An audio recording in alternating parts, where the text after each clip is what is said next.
My real first official payroll role I really was kind of an assistant to administration and HR. So I started very slowly in that, just kind of seasonally while I was in college and when I was home.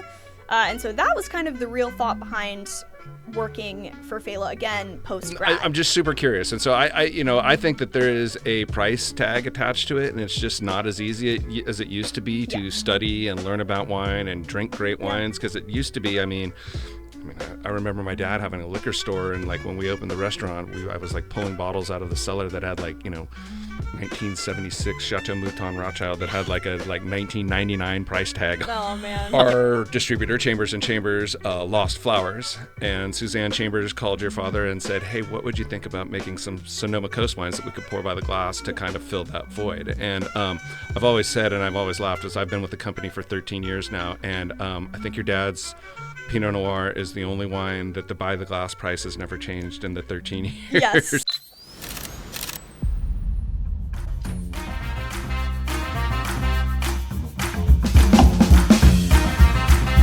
Thank you, Rick. Appreciate it. Welcome back to the Decanted podcast. I'm your host, Rick Craig. My guest today is Audrey Failla Jordan, sales associate, regional sales associate for Failla Winery. Spoiler alert, her father is Ehren Jordan, owner and winemaker at Failla Winery. Audrey, thanks for joining us today. Thanks for having me. Yeah, absolutely. So I like to start all of these the same way. Some answers have been better than others, but Okay. What did you have for dinner last night, and what did you drink with it? What did I have for dinner last night? I was still at home. No, I got home. When did I get home? Oh my gosh. My weeks are all messed up. I flew in yesterday because today's Tuesday. Yeah. So last night for dinner, I had a bratwurst on a bun with onions, tomatoes, pickles, mustard ketchup, and I drank lemonade with it. All right. Well, some of these work out better than others, but it's okay. There you go, yes. So thanks for joining us today. Why don't you tell us a little bit about your upbringing and your childhood and your journey to wine? Yeah, absolutely. So I grew up in the Napa Valley. I was born in the early 2000s. So really kind of at the early part of my parents' career and getting a winery off the ground. And as you can imagine, that meant I was very immersed in everything that they were doing. So what was super normal to me was being a part of, what my parents were doing. They'd bring us along, and I spent a lot of time at the winery growing up at all my dad's different jobs, and we would do most of our family travel would be for their work. So it was really just kind of a very normal part of my existence, and really didn't come to me that it was anything more than that until I left the Napa Valley for college. I went to the University of Alabama, so definitely not wine country in California. And that was really the first time that I started to realize that my upbringing in any sense was different than other people's, because, growing up in the Napa Valley, it's kind of what everybody's family does. Right. Sure. So, no, I remember you telling me that you could drive a forklift and a tractor before you could drive a car. Definitely, yeah. Definitely a child of the winery. When did your dad and your mom start educating you, and when did you find this love for wine? I would say that there was never really a start date to my education. Again, it was their passion and what they did with their life before I even came into their lives. So, they would drink wine at dinner every single night. Again, we would go along with him to work, to the vineyards. So I was very aware that wine was a huge part of my life and my family's life from the time I could be aware of anything at all. So, education in that sense really just was kind of a part of my life since the beginning of it. I didn't come personally into my own love of wine until a lot later on. I had definitely always had a huge respect for what my parents built, what they did. Again, I was always around it, so I knew the ins and outs to the extent that you can at any certain age. But I would say that my own personal interest in and love of wine didn't really come around fully until post-grad when I moved back to the Napa Valley and started working in our tasting room. So it was Failla. never your intention to go into the family business? No, it really wasn't. And, I think my parents did a really great thing in the fact that they never pressured it. There was never this expectation that one day I would. It was kind of always an understanding, at least for me, that my parents always said, this is what we do, we love it, but we want you to do what you love. So we hope you find that. And, it's of course, I think as someone who has put their life into something, I think there's always a little bit of would love to pass that down to my children one day, my life's work. But again, just really kind of wanted us to do whatever made us happy. Right. So that's great. And so you moved back and newfound love for wine and went to work for the family. That's great. So let's rewind a little bit and let's talk about let's talk about a little bit real quick about your dad's journey into wine, and then mostly about the genesis of Failla. Yeah. I am always just as intrigued as anyone else is about my dad's journey into wine. I actually was just home in the Valley this weekend, and my best friend and I were reading this 2008 SF Gate article on his Winemaker of the Year kind of interview. And I know the story very well, but it's always interesting to see other people's interviews with him and their takes. So he came to wine really unassumingly. He didn't really mean to and kind of stumbled into it. He grew up in Pittsburgh, right? Yeah, it's not exactly wine country. No, he grew up in Pittsburgh, Pennsylvania. His parents didn't even really drink other than like a beer every once in a while. So wine was kind of not even on his radar in the slightest. And he went to college in DC and was studying art history, and he decided to get a job working as a stock boy at a Bell Wine and Spirits in DC. And really at the time he was a frat boy. He was thinking, let me try to get some nice access to alcohol in a different way. I don't even think he understood the difference between like a convenience store and a wine shop. But that was kind of like where it all started. And, from there he worked in many different facets of the industry. He worked for in national sales in Denver post-grad, and then moved to Aspen and worked in front of the house restaurants where he met some chef friends, then followed them back to the Napa Valley, and that's kind of where the real wine journey as a winemaker began. And it was kind of like Bruce Nyers who really took him under his wing, yeah, right? Exactly. Yeah, he got originally a tour guide job at Joseph Phelps, and then kind of met Bruce within that. And if you know my dad, if you ever met my dad, he's a very charismatic person, and definitely always reels you in. So I think when he met Bruce, that was kind of exactly what happened, and they started to form a relationship. He got brought onto the national sales team, and that was, the beginning. With Kermit Lynch, correct? Kermit Lynch. Kermit Lynch came a little later. That wasn't until he was actually working for Bruce under Bruce's label, Nyers. But right. At that time, he was working for Joseph Phelps in national sales, and also volunteering a little bit of his time in the cellar there, which was where he first thought, oh, this is interesting. Maybe I want to pursue this further. And then, if I'm not mistaken, he went to the Rhône Valley after that, correct? Yeah, so, as a very young man with no official wine education or experience, at least winemaking, he thought to himself that that's probably where he should turn next, and he wasn't really going to get that job opportunity in the Napa Valley. So he was able to secure a job working for Jean-Luc Colombo in Cornas in the Northern Rhône. And that was where, his real love of becoming and making wine really started for him. And then he came back to the States, and then what was the impetus or the genesis behind Failla? Yeah, so I think his time in the Northern Rhône was really inspiring for him in so many ways, but I would say his biggest takeaway from that experience was cold climate farming. So when he did return to the States, he sought out the far reaches of the Sonoma Coast and in what we now know as Fort Ross Seaview, and really wanted to work with cold climate fruit. So he was working for Helen Turley and her Marquesan label out there. Again, I always kind of say with my dad that he is all of these amazing things, but he's also a very lucky man, right place, right time kind of person in almost all of his aspects of life. So working for a really incredible producer out there, introduced to that area, and that is when he bought the piece of land that would eventually become the estate vineyard for Failla later on. And so was that before or after he was working for Larry? Before, I mean, he met Helen first. He was working for her. I mean, at the time, she was making the wines for Turley. Right. So it was kind of all simultaneous, I suppose. He was working really for her mainly, and then, was introduced to Larry pretty quickly into that relationship. And he and Larry are very similar in many ways. It made a lot of sense. And before you know it, he was all of a sudden making the wines for Larry at Turley as well.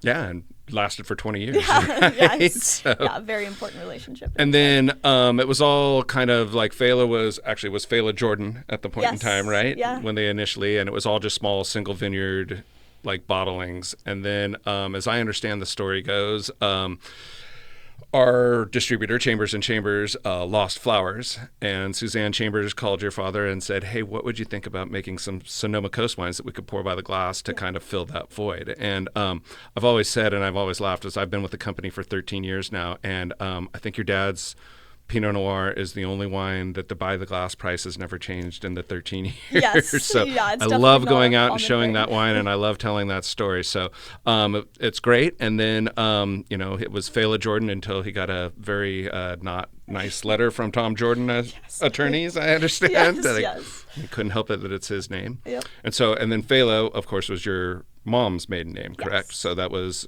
So his name got taken off and Yep. hers is still on Yes, there. exactly. It's lucky as well because it is my middle name as well, and that's been a really nice kind of connection for me to have as I move into this world as well. I get to have both the names as part of mine. Okay. And so you've been with the company for how long now? Almost a year? It's actually been like 4 years Oh, at this okay. point. I started more officially working for Failla. I mean, again, growing up around it, I made plenty of chore money, either Right. raking dry ice into the fruit on the crush pad or shredding paper for my mom in the office growing up. But, my real first official payroll role I really was kind of an assistant to administration and HR. So I started very slowly in that, just kind of seasonally while I was in college and when I was home. And so that was kind of the real thought behind working for Failla again post-grad. So I'd done that all of college. I didn't have a plan for after college and thought I'd move home for a little bit and work in the tasting room while I figured out what came next. At least that was my thinking at the time. So I started working in the tasting room pretty immediately upon moving home in summer of 2023, and that was when the real ball started rolling for me in terms of working for Failla. Right. And so how's it been so far? It's been fun, Because, you've moved down, you've moved to Los Angeles, you've moved out of wine country Yes. to actually join the sales force and Yes. be in the environment. You're enjoying it? I am. It's been such a learning experience from the first day that I hosted a tasting in the tasting room to where I am now. It's definitely changed a lot. I've learned so much, and I can't wait to see where it continues to go. Yeah, well, that's great. You got Kat showing you the Yes. ropes, and so Kat is great. She's been around forever. Yes. Sorry, Kat. Maybe not forever, but almost as long as I've been around. So Yes. I think she started right about the same time I did. So Yeah. we were talking about that. So let's talk about Failla. Tell us, what kind of wines are you guys producing, and what is your production, and where do you see it going in the future? Yeah, so I would say my dad's style with Failla can be described really as a derivative of that cool climate farming mentality. He puts a lot of energy into the farming practices of Failla. He's very hands-on and obsessive with his farming. We do a lot of biodynamic and organic farming practices as well. So that's really where his love lies at this point, I would say. And then on the winemaking side, we're very hands-off, more minimalistic. And we definitely work with more Burgundian-inspired, Old World-inspired varietals. Pinot Noir, Chardonnay are definitely what we're best known for. But going back to the early days of Failla Jordan, Syrah has always been a part of what we're doing. My dad loves to experiment with all sorts of different fun varietals, anything that's kind of on his mind and his palate. So we work with quite a few Jura, Beaujolais varietals as well, Chenin Blanc, Gamay. There's always fun and new things going on, and that's just kind of the person and the winemaker that my dad is. He's always set his sights on kind of what's going on in the wine world and what would intrigue him to get into next. Yeah, and I don't really see him retiring anytime in the near future. No, I always say he'll be doing this job till he physically can't. Yeah, anymore. right, And exactly. probably still that. And probably past He'll that. have his hands in all of the different parts still. So let's talk about, well, all right, we talked about Failla. Let's talk a little bit about Day, too, while we're while we're at it. So Day is our second label. And, Day is fun because a lot of people still don't know about it. For a long time, we kind of kept it back, and it was a lot more of a if you know sort of thing. It was a lot mostly in distribution. We weren't doing a lot of direct to consumer, especially not in the tasting room with Day. But Day came about, after his almost 20-year-long career working for Turley and making the Zins there. He was very experienced in the world of Zin. And, as a art history major, I think he always saw Zinfandel as a real portal into historical agricultural California. And so when he finally retired from Turley and was ready to focus solely on his own efforts, that was when he was kind of like, well, shit, what am I going to do with 20 years worth of making Zin if not do it for myself? So obviously he's very particular about what we make under the Failla label, and I would say Zin does not really fit that cold climate Burgundian style wine. So he thought, let's do a second label. Failla is my middle name, and there was a sister's quarrel way back between my sister and I, where I very kindly told her that mom and dad love me more because they named the winery after me. So he kind of saw it as the perfect time to even the playing field there. And Day is actually my sister's middle name and a family name on my dad's side of the family. So that's where that name comes from. Right. Well, I always thought it was interesting because those Turley wines back in the day were so big and huge. And I feel like that. I think that he was making the wines that Larry wanted him to make back then, and I think that Day is a complete departure from that. And I even think that the Turley wines these days are completely different than they used to be, because Tegan is doing a whole different kind of deal. There's so much intertwining in the wine world, but especially when it comes to like Turley, Failla, Tegan, so I kind of like to think that one of the reasons my dad has gotten to where he is today is because of his ability to tap into so many different sides of winemaking and really do justice to so many different types of wine and varietals. And I think that was kind of how he gained the platform he did early on in his career. And yes, he was making the wines that Larry wanted him to make. And funny now that, Tegan was his assistant winemaker during his time there. So Tegan, came up under my dad and was influenced by his style, I'm sure. And Tegan's an incredible winemaker in his own right. And, his own label, Sandlands, they make such fun and very, different wines from Turley as well. So Oh, absolutely. I love what Tegan's been doing. Yeah. And I mean, it's fun for me to see like these second generations, taking over. So it's great to see you. It's great to see Augustina Hobbs, Paul Hobbs' daughter making her own wine now. And so it's fun. That's part of one of the reasons I wanted to have you on, is because it's nice to have like a new generation and a younger and fresher look. So where do you see the future of Failla going? Let's jump forward 20 years from now, when your dad might still be involved, knowing him. But it's really fun to think about. I mean, obviously, I think when we think of future of Failla, you have to factor in the Oregon side of things. I mean, we originally started working up there because, in one sense, because we didn't get a lot of fruit from Sonoma Coast that year in 2015. But also, my dad, again, always has his eye on what's going on in the world of wine, how the world is changing, how the globe is changing. And, as global warming becomes more and more a part of, AVAs around the world, you have to take those things into account. And Oregon's colder, things will probably shift up there as well, but who's to say? I think they've been having some warm vintages too. It's true. It's true. Now it's all of a sudden, can we get a cold vintage in Oregon type deal? But exactly. But you guys did that. I mean, he did that really kind of stealthily. Yeah. It was like I knew that he was making wine in Oregon, but then I had a buyer come back and I went to the Failla winery in Oregon. I'm like, wait, there's a winery already? Yeah. How did that happen? So, but he's actually bought a couple vineyards up there, right? Yes. So we bought in 2021 we bought Patton Valley Vineyard, or 2022. And that's about a 72-acre piece of property, 30 acres planted, so there's definitely space for more.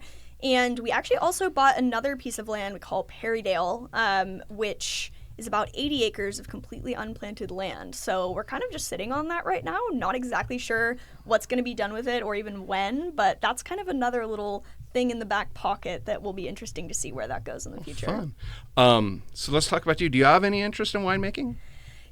I get asked that quite frequently because it's always kind of like, are you going to take over the business and are you going to make the wines? And if I'm being completely honest, at this point in my journey, not particularly. I've always been really very much of a people person, and I think it's why I love this side of the industry so much. I get to work face to face with so many really interesting people.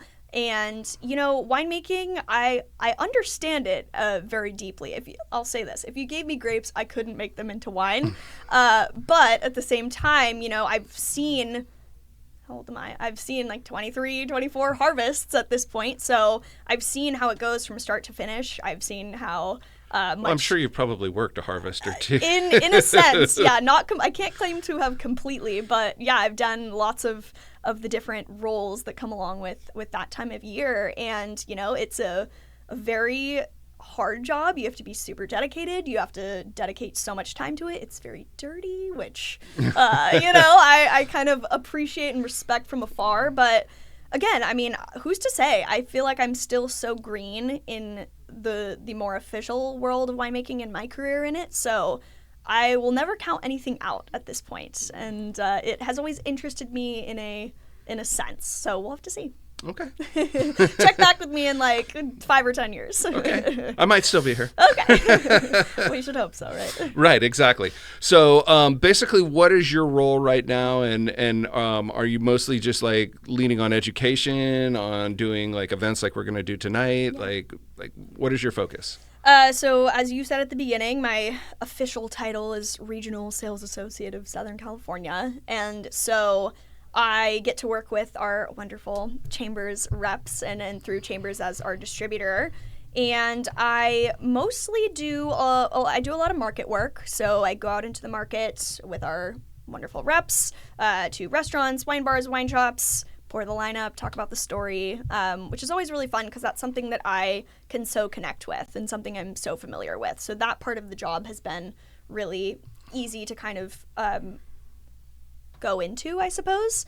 And then, yeah, I do events, a lot of on-premise and off-premise pouring events, which is always really fun because I think it's such a great way to both further the knowledge of Failla in the consumer sense, but also for me to get to know more people in the industry. I've only been in this specific role for 5 months now, so It's still really new. But, you know, it's really exciting. It's obviously very different from the job that I did for 2 years, which was working in the tasting room.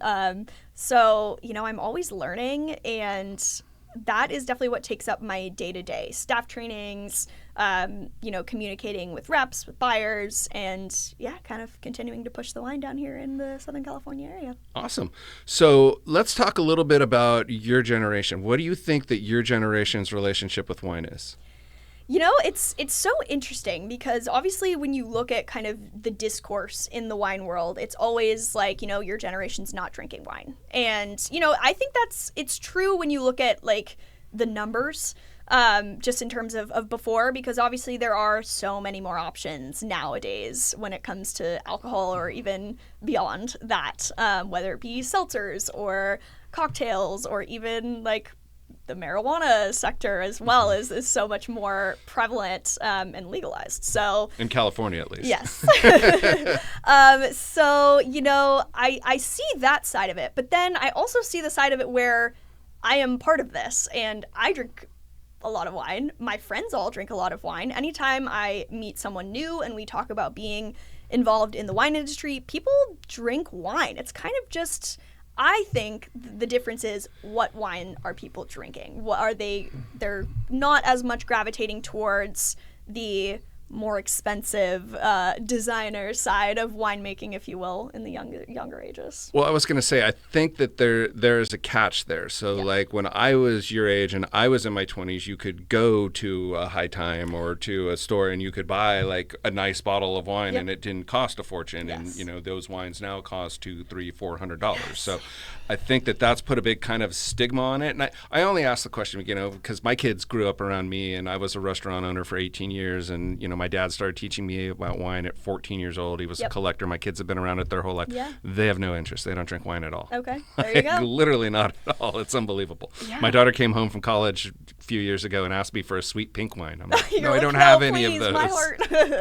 I'm like, no, honey, you're going to drink dry rosé. Here you go. Yeah. Well, I think. She's like, oh, this is actually really good. You're like, okay, yeah, thanks. Yeah, it is. I mean, I've only spent a lifetime doing it. I think I know what I'm talking trying about. to So, teach you, so but- yeah, I'm just super curious, and so I think that there is a price tag attached to it, and it's just not as easy as it used to be to study and learn about wine and drink great wines, because it used to be. I mean, I remember my dad having a liquor store, and like when we opened the restaurant, I was like pulling bottles out of the cellar that had like 1976 Chateau Mouton Rothschild that had like a $19.99 price tag. Oh man, yeah. No, I still have that when I go into my dad's cellar. It's always so interesting, like when he pulls out a bottle, to think about what he would have bought it for versus what it would cost now to buy that same bottle. And I agree with you. I definitely think that's also a huge part of what wine is in my generation's glasses at this point in time as well. Right. And I kind of think that you're a little bit less cultured in your 20s. You're a little less into like food and wine. Yeah. And, I think as you become more of a foodie and get more into the dining aspect of it, then I think that wine becomes more important in that, because you can't drink a seltzer with an 8-course tasting menu. Absolutely. Yeah. And I think what a lot of people don't understand about wine and pricing is that you can find great bottles of wine in your price range, no matter what your price range is, pretty much. Yeah. And depending on what you enjoy. So we have a saying that we always like to say at Failla, this know your winemaker. So I think that's a huge part of it, but then again, that takes the interest to do that research. And on the plus side, it's a lot easier to do that research than when I was in my 20s. Well, very true. So there is no, you can pull it up on your phone and find out pretty quickly. Okay, well, that's interesting. So no, it's a kind of a concern in the business, and Absolutely.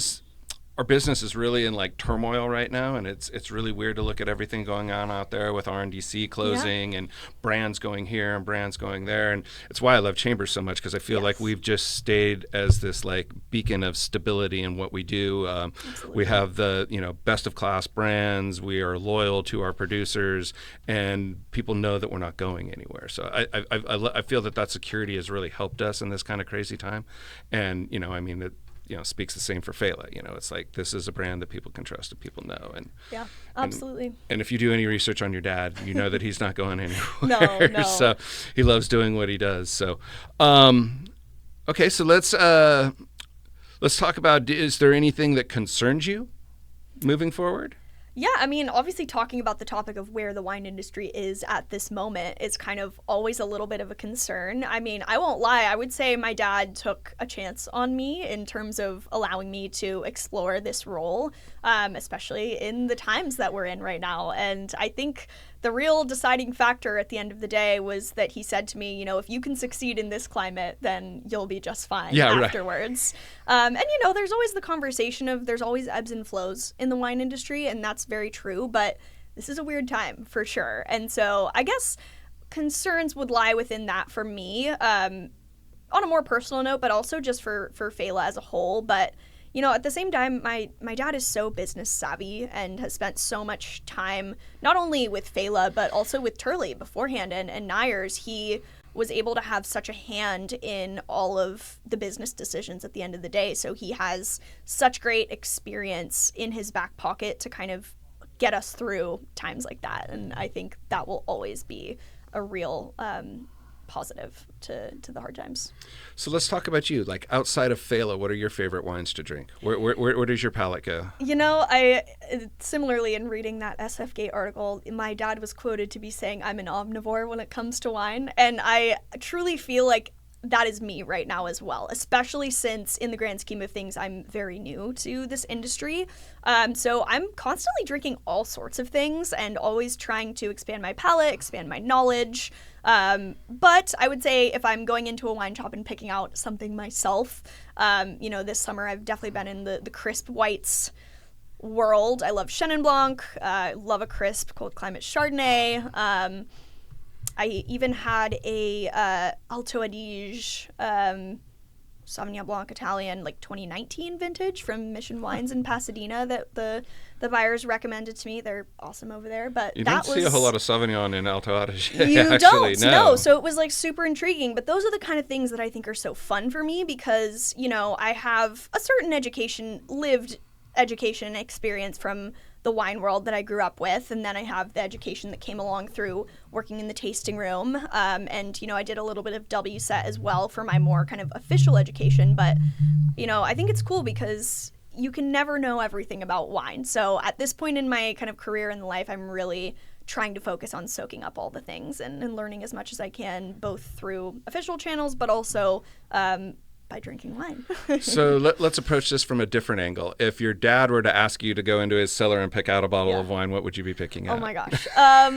Probably something white from the Jura. He has a lot of that in his cellar. Okay, interesting. You like that kind of oxidative quality? I do. It's always fun, and you know, he always likes to be like, "What do you think this is?" And yeah, so either that or, I mean, you know, he has a really special collection of older Syrahs. That's kind of where I was Syrahs. And yeah, I mean, on my 21st birthday, he pulled out a birth year bottle of Hermitage Syrah, and, you know, we opened it, and Who was the producer? I can't remember. Okay, that's all right. I can find it on my phone. That's fine. If you Don't want worry me about to. it. But, No, it's okay. It was just such a wild experience because obviously we opened it up, he poured it for me, and at first taste I was like, oh, this is weird. It tastes like musty and, you know, all of these things. And then over the course of like 45 minutes, all of a sudden it was a completely different wine. So I always love to experience wine through his lens, and that I'm an omnivore when it comes to wine still rings so true for him. I mean, you go into his cellar and yes, there's a lot of old world Syrah, but there's Spanish wine, and you know, we were in Tahoe this summer and he had a Ria Spicious Albarino that we both were like, this is incredible. Or, you know, yeah, he just kind of is all over the place, and so it's always fun to kind of see what he wants to drink with dinner. Right. And I can always learn something. Well, there. it always depends on what you're having too, Of course, So yes. right. I mean, if you're having leg of lamb, you're probably not going down and getting a Jura Whites. Yes, no, probably not. Okay. Well, let's see. What else should we cover? I don't know. That's up to you. All right. Well, so let's see. We've talked about the future of the industry. So, like, how are you liking living in LA? You know, it has been a big change. I would say I never really saw myself living in LA, which is funny that now I'm here. You know, I love California, and I kind of always saw myself staying in it. I love the Napa Valley, and I see myself ending up there later on. But, you know, I'm in my 20s, and I feel like living a city life is something I don't want to miss out on in the grand scheme of experiences. So, yeah, it's been a big change, obviously, going from sleepy Calistoga in the Napa Valley to living on a busy street in Los Feliz, and all the sounds and noises that come with that. But, you know, LA is so exciting. There's so much going on, especially in the world of restaurants and wine and all of those things. So it's really been such a great way for me to get to know this area better through my job. And, you know, I'm constantly writing a list of, you know, I want to go here, I want to go here. And so, especially when I visit places as well. So always have a long running list there. I was just going to say, have you found any new favorite restaurants? You know, it's funny. I've been here for 5 months now, and I've barely gone back to the same place twice because I love to try new places. Right. And there's endless new places here. But I'm in East LA area in Los Feliz, and right down the street from our apartment is a restaurant called All Time in Los Feliz. Only went there once, but it was absolutely incredible. Definitely will go back. They have a huge wine list, and it's all written out on paper. So it's definitely one that you have to go in to see. And, you know, all their staff is sommeliers, so it was such a great way to kind of have them guide me a little bit because they know the wine list way better than I will just upon first glance. So yeah, that one was really cool. I mean, there's so many great ones to explore. Hinoki and the Bird in Century City is really awesome. Yeah, we'll have to see in terms of going back to places. So have you ever thought about education and certification? You know, Definitely. WSET or Yeah. Is Yeah, that something you're absolutely. interested in? Yeah, and I would say that, when I was thinking about transitioning into this job, Kat, who's our national sales manager and my boss, she is obviously such a badass. You know her, but Of course. so educated and, has had so many great experiences in the world of wine. So when we first started to talk about the possibility of me coming into this role, that was one of the first things that she kind of really hit home on for me. And she was like, if you're going to do this, I need you to do at least 2 levels of the WSET before we can talk about this, because, it's a completely different world to be educating people who sometimes know little to nothing about wine. Sometimes they know quite a bit. It really depends, like in terms of guests who are visiting the tasting room, but completely different to talk wine with guests who have sought out your business versus talk wine with buyers of restaurants who have much more of a stake in what happens Of course. with their wine lists. So that was such a great experience. I really loved the WSET, and I went through level 2. I loved how hands-on of learning it was, and the tasting portion was so incredible, especially for somebody my age who doesn't have an endless budget to go out and buy wines to try, Like we were just talking about. Exactly. And so I definitely would continue with WSET. It's really not a question of if, it's a question of when. For me, I definitely plan to, especially because I definitely know not better than anyone, but just as well as anyone else, that there's always more to learn. And even for someone like my dad, who has been in the industry for 35 years, 40 years, it's something that you can always continue to learn. Well, and I think that's also the thing with your dad, is that he's never like status quo, Yeah. right? So it's like, whether it's the vessels, the aging vessels, he was one of the first people I knew that was using a concrete egg. He was one of the first, just trying trial and error and trying to find where you are. So that kind of experimentation, I think, really keeps your mind active, and it beats that complacency out of you, where it's just, I feel like there's some wineries where they just have tasted the same for 20 years and they're just like not growing. Yeah. So I think that as people get more educated, their palates grow. And, I do a lot of like consumer events. So while I get to talk to buyers a lot too, I also talk to the general public all the Absolutely, time. yeah. And I feel like there's a really good shift going on. I get people coming up and they're like, oh, what do you have? And I will be like, oh, well, I have Chardonnay from Santa Rita Hills. And they're like, oh, I don't like California Chardonnay. Yeah, exactly. And I'm like, well, for the most part, neither do I. But here, try this wine and let's see. And they're like, oh my God, they're like, this is great. This is not oaky. This is not buttery. And it's like, it doesn't have to be that. I mean, I kind of have always felt like in the California wine business, like, and just maybe in California in general, like if a little bit of something is good, then by process of elimination, a whole lot more has got to be better. Yes. So, we saw it with Chardonnay. We're seeing it with Cabernet, where they're getting way too ripe. And it's kind of a crazy thing. But I feel like it always kind of hits a ceiling and then kind of normalizes and comes back down to life a little bit. But, that's always the Failla wines. I mean, the number one thing has always been that they have great balance, and I mean, it's just a testament to your dad and what he does. So. Yeah, and I think, like you were saying, the interest, the public interest in wine is always changing. And I think that has to do with so many different things. But definitely one of those things is the fact that one varietal can be so vastly different in so many different ways, and people continue to find that out in many different ways. And so there's always people who are interested in different things. I mean, that's kind of one of my favorite things about wine that really first was piquing my interest, even in the tasting room, was just like, wow, there's no, people would ask me all the time in the tasting room, what's your best selling wine, like out of the tasting room? And I'm like, I don't think I could give you an answer on that, because everybody who comes in has a different thing that they love. And, we have so many different wines. And so it's always been interesting to me how personal of a thing wine is. Yeah, and it's it's the old saying, right? Is there are no great wines, there are only great bottles. Yes. And so, I've tasted through many, many vintages of Failla wines, and I feel like my favorite one is not the same every year. Yeah, absolutely. And I kind of have my standbys that I love. I love Fort Ross CV Pinot, and I love Olivet Chardonnay. But, I feel like in every vintage, it's like, oh, well, this is a little bit different than it was the last vintage. And so there's favorites to be had. And, I think that has to do with the fact that people's palates change. And the more you drink wine, the more your palate changes. Yeah. And it's those people that have constantly, and I think that this is why I think that your generation is going to be okay, because once they start, then you start going down that path and you just get so interested. And it's so much more infinitely interesting than beer or seltzer or cocktails. Or, don't get me wrong, I love a good cocktail myself. You know, I had a great experience of kind of seeing that through somebody else's eyes.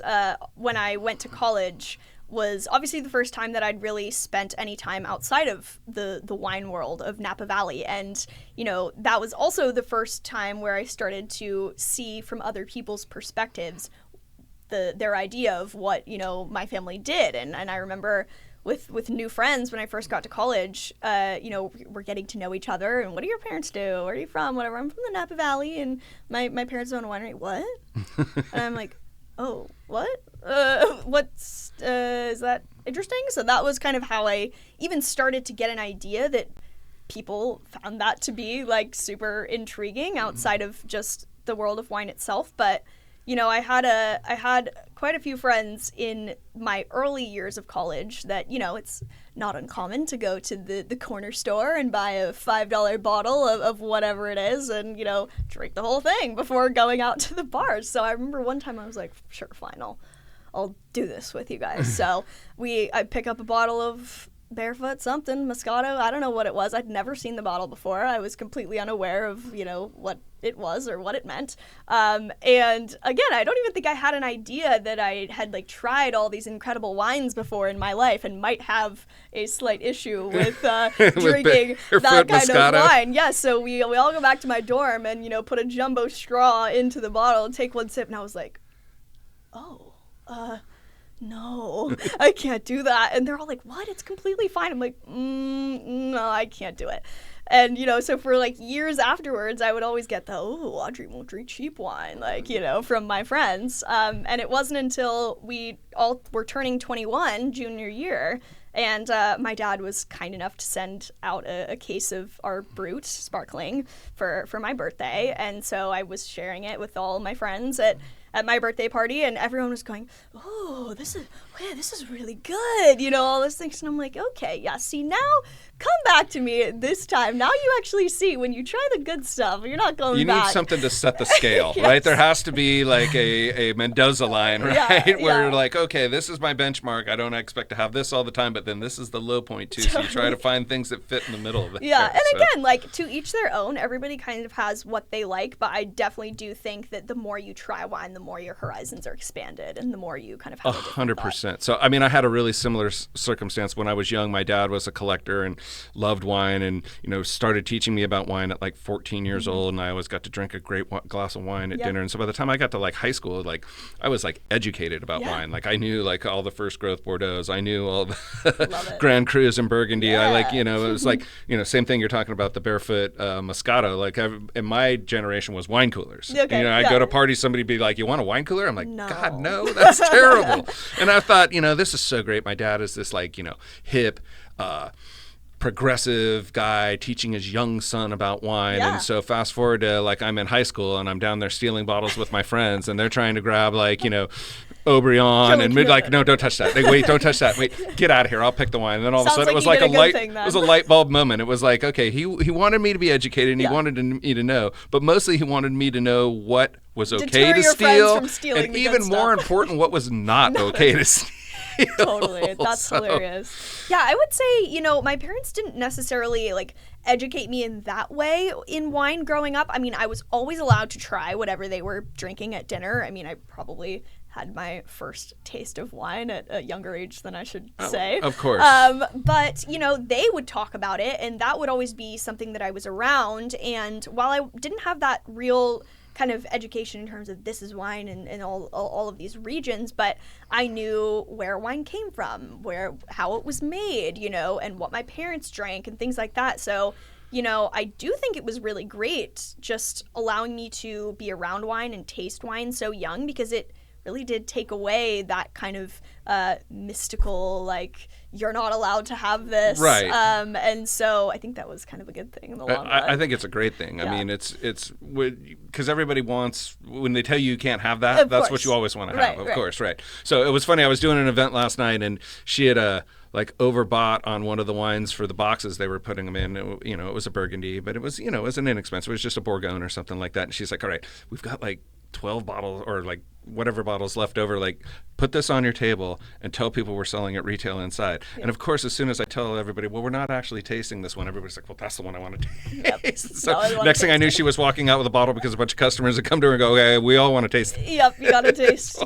a lot. That's what a lot of people want to do. So yeah, it's so funny. You try and take something away from somebody. I'm just like, I'm trying to figure out how I could work that into a sales tactic, and I haven't quite got there yet. Thank you, Rick. Appreciate it.